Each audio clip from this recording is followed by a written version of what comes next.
Hey everyone, happy Tuesday. How is everybody doing? Come on in, grab a seat. Excited to be back with you all today. Go ahead and drop for us how Novel 90, if you're doing the Novel 90 Writing Challenge, is treating you so far. We're back with another author pep talk today, and we're going to be talking about failures and falling behind on our goals, and essentially how to reframe our writing failures so that we don't set ourselves up for failure and we set ourselves up for success.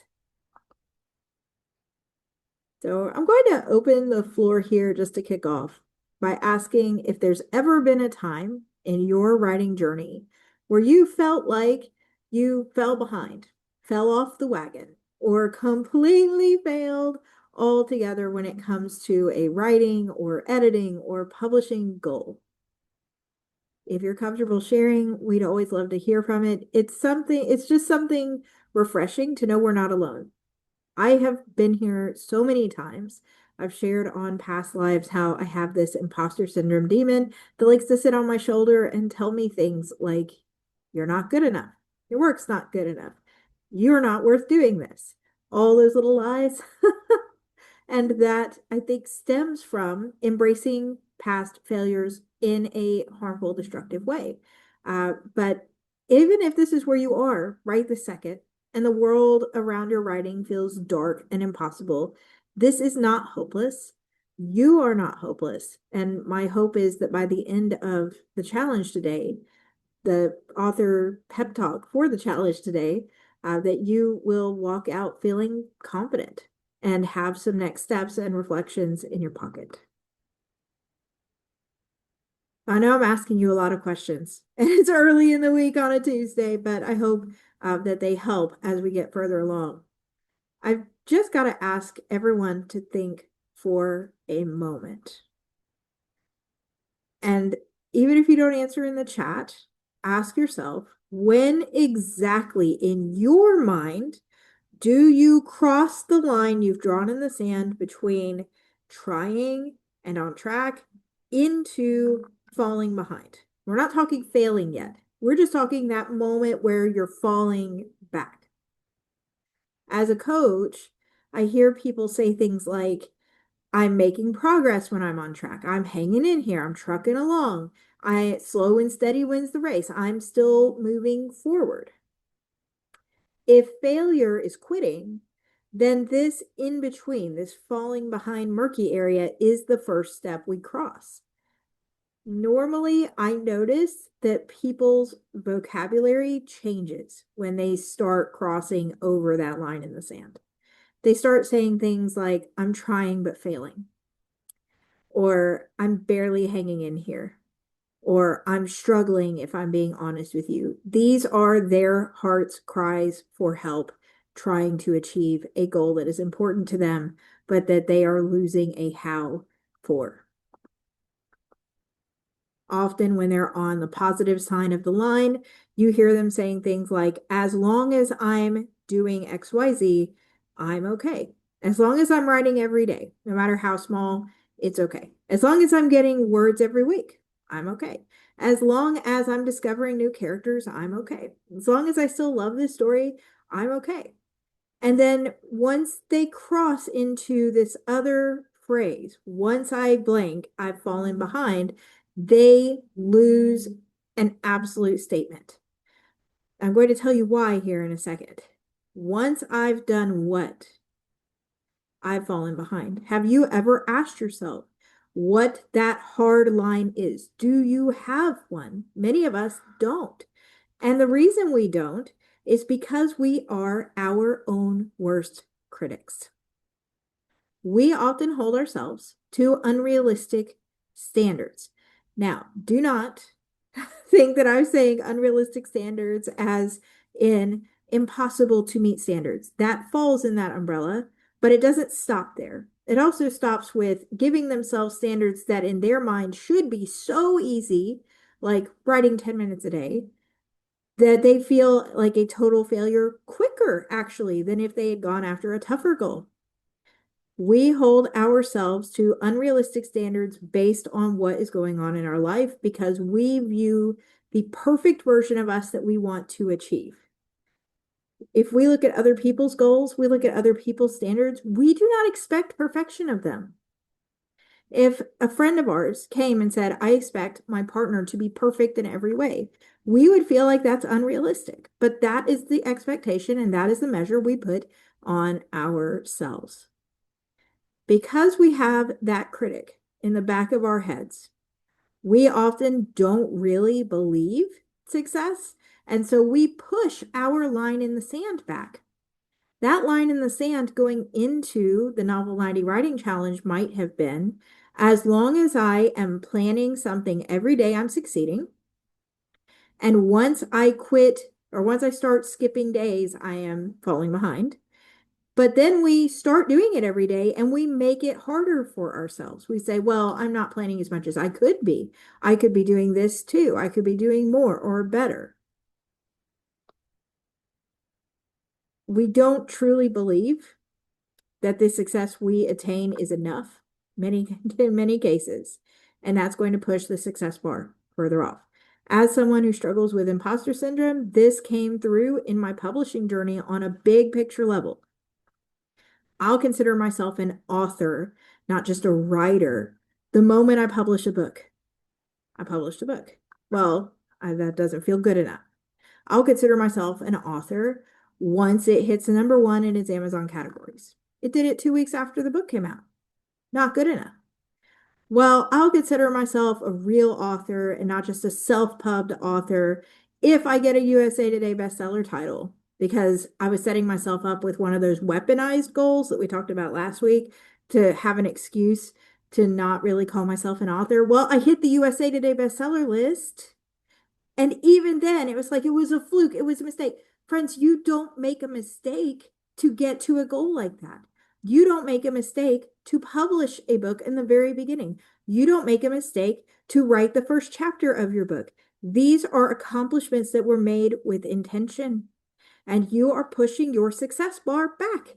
And that is leading you to feel like you're falling behind when you are not. So you have to have a hard line in the sand that you can use to judge success, that you will not let yourself move. That's it. It's a line in the sand. Write it down on a sticky and stick it to your desk. That is it. You have to stay on this side of that line. When you cross that line, it's time to readdress, not to accept that you're a failure and quit, but to readdress your goals. We forget that the first time you cross that line, you're supposed to adjust. And instead, we embrace falling behind as the inevitable road that leads to failure. Here's an example of many, many, many writers. Sometimes it's contests. Sometimes it's querying windows that you're trying to get a book in for. Sometimes it's a challenge. But we're going to talk about Austin. Austin has launched into a writing challenge full of excitement. He's never finished a book before. He's just dabbled here and there. This is his time. And at first, like most of us, his excitement envelops everything about him. He's planning character backstories on lunch break at work. He's drafting into the wee hours of the night. He goes back to edit what he wrote first thing in the morning from his car on his cell phone before going into the office because this is something he wants and wants badly. But around week 3, the lack of regular sleep at night starts to sink in. The easy to plan people and places in the planning phases are gone. He's left with the hard world building elements like the tricky magic systems. The things that take a lot of mental energy are what he's trying to write. His writing sessions are cut short because his kids need their dad around, and his partner, who is supportive of him writing a book, wants him to still go to bed with them at night at the same time and not be up alone in the office till 2 or 3 in the morning. His progress is slowing down because he has less time to write. And the more his progress slows, the more his excitement dries up. He's falling behind, and his fear of failing this challenge in the future is starting to bring in guilt. It's going to make him buckle down and say, I'm not going to give in. I'm going to catch up. But in this moment, Austin's outlook will define his ability to succeed. Not his progress, not his drive, not his want. His outlook is defining whether he's going to make it. Failure does not happen the moment you decide to quit. There's this myth that we carry over from, as long as you keep getting up, right? You haven't failed, which implies that the only time you fail is when you lay down and don't get up. The actual failure for writers is invited in long before you think about quitting. It's the moment we accept a self-imposed standard that we know we are not meeting and refuse to change. It is a lack of flexibility. The moment you dig in your heels and refuse to adjust to make this journey your own and to give yourself the kindness and space to pull it off in a realistic way is the moment you start to fail. So what do you consider failing? When do you think you shift from barely hanging on, struggling, trying but failing, into why do I even bother? I can't do this. This isn't for me. When are we shifting from falling behind to all out failing? We push the sand line back from success into falling behind. And that leaves the tiniest margin between falling behind and failing. They cross over, they bleed into each other. And these things up on the top, up here, slide into those bottom things. Failure as a writer is deeper and darker than a single writing goal for many of us. It doesn't have to be, but it often is. Failure goes beyond success in a task and into our identity that we place on ourselves. Many of us struggle to separate adjusting a goal from failing. Like, oh, this isn't working, I should adjust. We think I'm a failure if I have to change this. And we have trouble differentiating between a failed goal, if we truly do fail, from failing as a person. And this creates and breeds fear of failure that then chases us into those weaponized goals that I told you about last week, where you go in with harmful ultimatums instead of open goals that open doors and lead you down next steps. You're trying to escape from a fear instead of embracing potential. The implications of failure affect our self-worth, the worth of doing things like writing that bring us joy, and ultimately our quality of life in general can suffer if we don't put failure in the correct framework, in the correct space. Failing doesn't have to be an indicator of your self-worth. It is not an indication of your future book's potential. It is not an indication of who you are as a person and your value being on this earth. Failing can and should be reframed as a tool. It is learned experience that positions us for success moving forward. And especially, friends, if you are going to do this full-time as a business, you are going to have genuine failures that are not imposter syndrome things, right? I need to recoup X amount of money to make the money back that I invested, and I'm going to set up a plan to get there. If that plan doesn't work, it has failed. But it doesn't mean the book failed or that me as a person is a failure. It means that this plan did not work. So let's pivot to find another way to make our money back. We're going to think of it as a business, and the business side is where the issue is. Not the person who wrote the book, not the book that reflects our ideals, but the actual process of the business and the marketing in that case. We need to put failure in its proper place, and we need to treat it as a tool. Failure is a warning flag that something needs to change. So Austin has two options leaving behind from his earlier scenario, which I'm going to pick up on here at the top. Austin's progress is slowing down. His excitement is drying up. He's falling behind, and the fear of failure starts to bring guilt into the picture. He won't give in. He can catch up. Now, in this first option, He is not changing. He is not being flexible. He's trying to push through. We live here in the US in a culture where perseverance is the epitome of what we want to achieve, right? And he thinks he's doing the best thing he can for himself for his writing by pushing through with the original plan. Keep planning at lunch, keep writing at night, keep editing in the morning, but in smaller chunks. Instead of an hour to 3 hours at night, he's doing 15 to 30 minutes at night. Maybe he was just too ambitious trying to do multiple hours a day, right? So small sections take less investment and he pushes forward. For a couple weeks, that makes it work. But his exhaustion continues to mount because he's still stealing time from somewhere to get that 15 to 30 minutes. And as he tries to push through, his frustration starts to mount because the shorter writing sessions barely leave him anything to feel like it was worth the effort to sit down and do it from the start. It feels pointless. He asks himself, is such a small turnout of words is worth the attempts he's trying to make and the exhaustion he feels? He starts skipping days. Days turn into weeks. And then his partner loses their job. And Austin takes overtime at his job to make up the hours, and any smidge of chance at writing left on the original plan are gone. And he says, I can try again next year. Or worse, this was never for me. This was a pipe dream. And move on.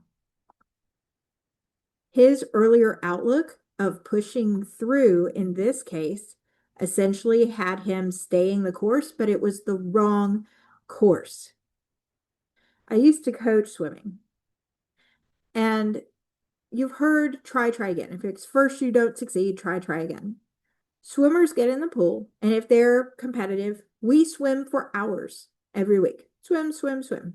Same strokes, same sets, same pool, same lane, same teammate, same coach. And from the outside, someone might think they're just going to push through until it clicks with them. That's not the case. When you coach swimming, you teach your kids how to hold their feet, how to hold their hands, how to move their arms, when to take a breath, how much to turn their head. And the whole time while they're swimming those laps that to the outside person might seem like just doing the same thing over and over until they get it right, there's a coach on the sideline adjusting things for them. If there was not a coach on the sidelines adjusting things for them and saying, close your fingers, don't bend your knees so much, don't smack the water, dive your hand into the water, don't pull your whole head straight up when you breathe, turn it gently in the side just enough to breathe. If there was no coach on the side telling them that, they would have the same sloppy swimming that they went in with, even if they swam 15 hours a week, because they don't know what's wrong with their technique to fix it and make it better. In this case, Austin is not adjusting. The only adjustment he has made is time. The rest he's trying to force into a model that is not working for him. He's trying to repeat the same thing and not make changes. And in the end, the result is not going to be success. Which leads us to a second option he has. He adjusts. He learns to see the warning signs that failure is coming and he adjusts his course. He does not stay the course into something with an inevitable crash at the end. He moves the boat. Austin's progress is slowing down. His excitement is drying up. He's falling behind. The fear of failure has started to bring guilt into the picture. He won't give up. He can catch up, but not the way he tried at first. He sits down one day on lunch and instead of planning a story, he readjusts his schedule for this challenge. He'll plan in the mornings instead of edit in the mornings because while editing was working for him when things were going great, it can still be done after the draft without a whole lot of extra effort.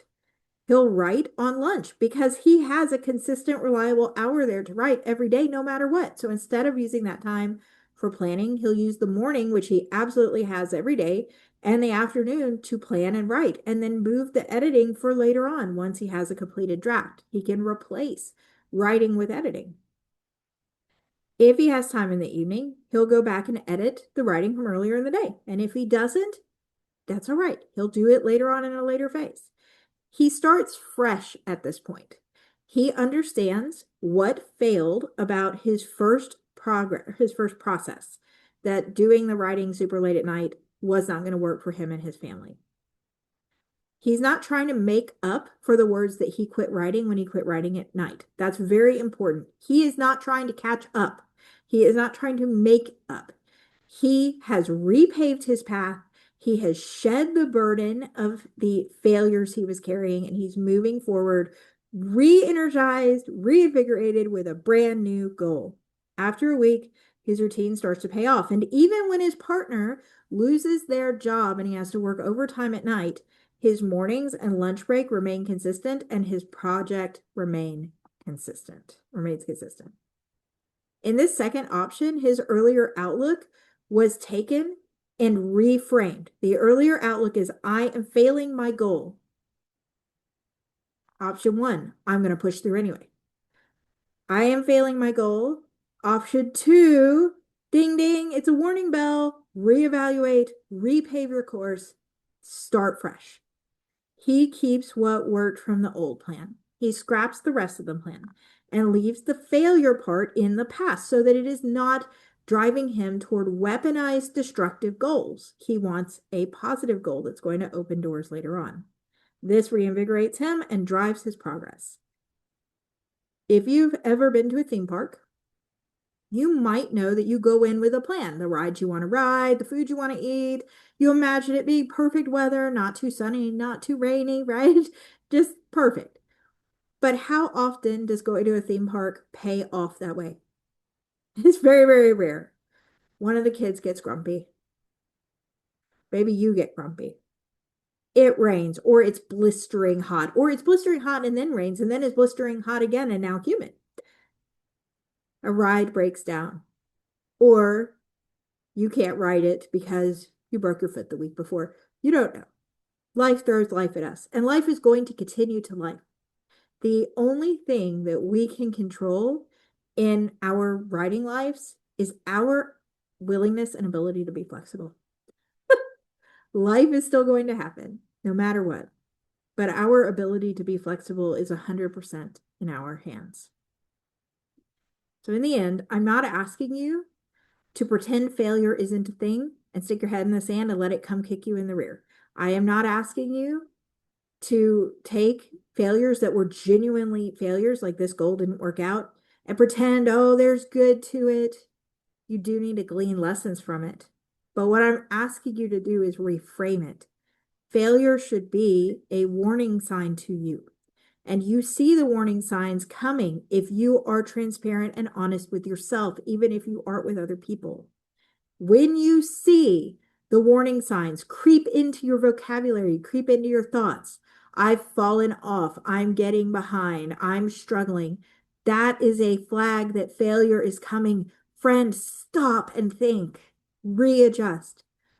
Do not sit down and go, I'm failing. Do not sit down and go, I've fallen behind, and treat it as inevitable. Sit down alone with yourself and go, what aspect of my technique, my style, my plan is not working, and how do I change it? How do I adjust it?